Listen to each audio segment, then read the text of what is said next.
IO board out. And when you're installing the IO board, it's these pins right here. You just line up with this tab. It's got a Phillips screw pre-installed right there. So after you get it in place, you're gonna screw it down. It secures it to there to prevent the board from slipping or moving. Just like that.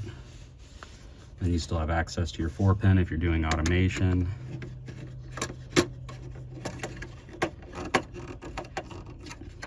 What's the purpose of this board? So this is what gives you control of other items.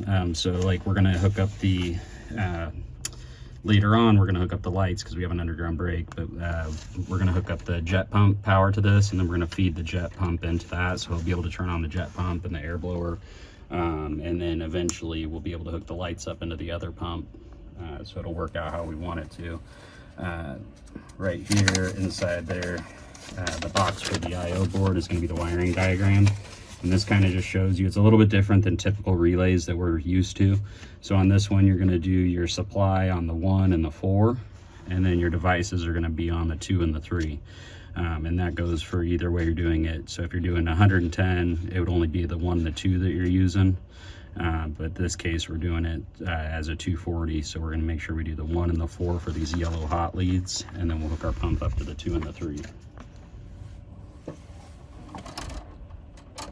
So these new Intelliflo3s kind of function as automation in a sense, because you can communicate with it. And correct. So there's certain things that we can turn on, turn off. You only get the option to do a couple different things. So you can't hook up a ton to it, but it can operate like a pump and a light, a pump and a blower, something of that nature. You don't get water temperature readings that I'm aware of yet, but that may be in the near future.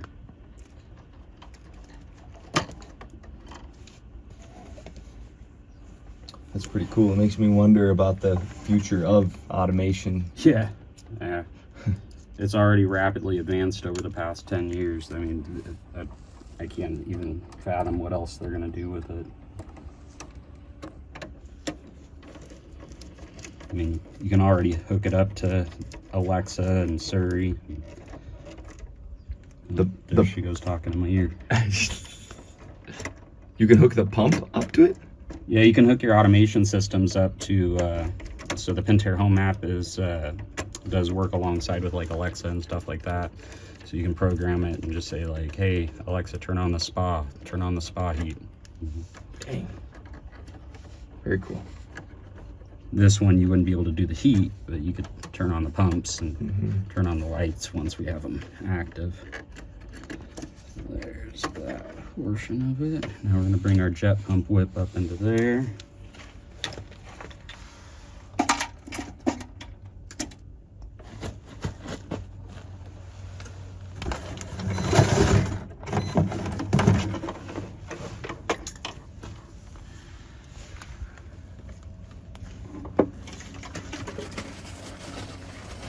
And this is a add-on, it doesn't come with the pump? No, this is an add-on to the pump. So this would be the 076 model as opposed to the 075. A couple $100 more, but That's worth it depending on what you're trying to do. Yeah. If you already have automation, obviously you don't want to get the 076, you just want the 075. But if you have a couple things that aren't hooked up to automation, you can definitely get this.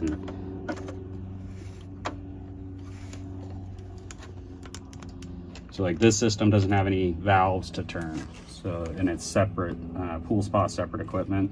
So he needed the 2 Intelliflos anyway, so we're just hooking it up as 2 separate systems, and then he'll be able to control stuff via the app.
Lights came on.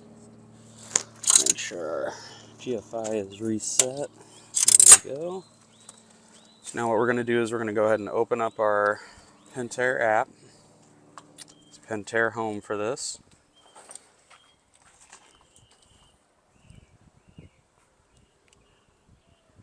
And we're going to go ahead and click on the Pools tab. I already have mine set up. So we'll go ahead and hit the plus button. We're going to be adding the Intelliflo3. Continue. And we're going to use Bluetooth for this. I'm going to go ahead and make sure Bluetooth's on. Go over here. And we'll hit the connect button until we get a blue flashing light. That came on. So now we're going to go ahead and continue. And enable Bluetooth. Continue.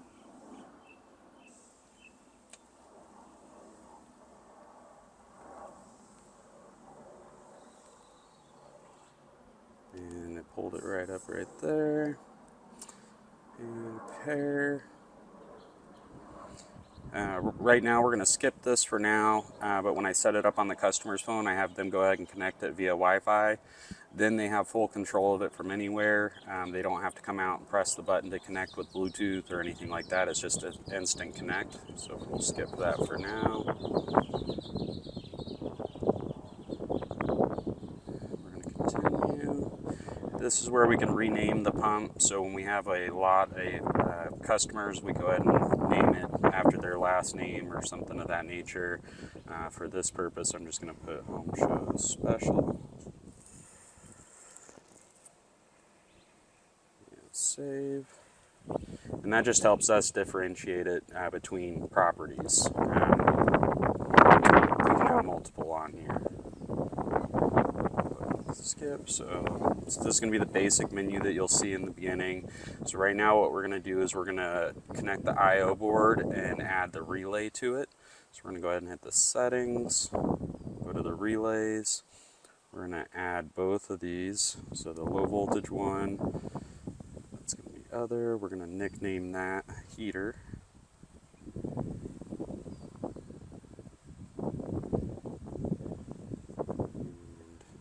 Is another. And we're going to go ahead and add 16. And label that one as other as well. And we'll do lights. We've got to make sure that we do uncheck speed and flow dependent. For heater, we can leave that on because the heater has to have flow behind it to activate. But the light does not need any kind of water flow. So let's save that setting. Go back. Now we got our front menu. We'll go ahead and create a new program. Delete that out. Call this lights. And that's going to be a manual. Pump is not activated. And we are going to make that for lights. We're going to hit save. And now we have our lights. So we'll go ahead and turn them on.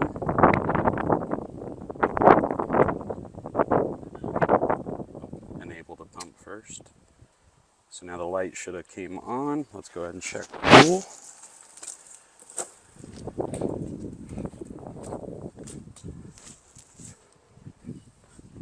Light is on. Now I'm going to go ahead and turn it off. And let's go back on. Alright, light is working through the app. Heard the pump kick on too. So that's yep, we just got to plumb that discharge, and then we're going to swap the heater, run the low voltage over. I like to, when I have an I/O board or I'm doing some more additional wiring to the system, I'll wait to plumb the outlet to the very end so that I can actually kind of sit down on the pump and get to the behind the boards back there and have access versus hovering over the piping. So now we'll go ahead and swap out the heater, run the comm wire, and then we'll go from there.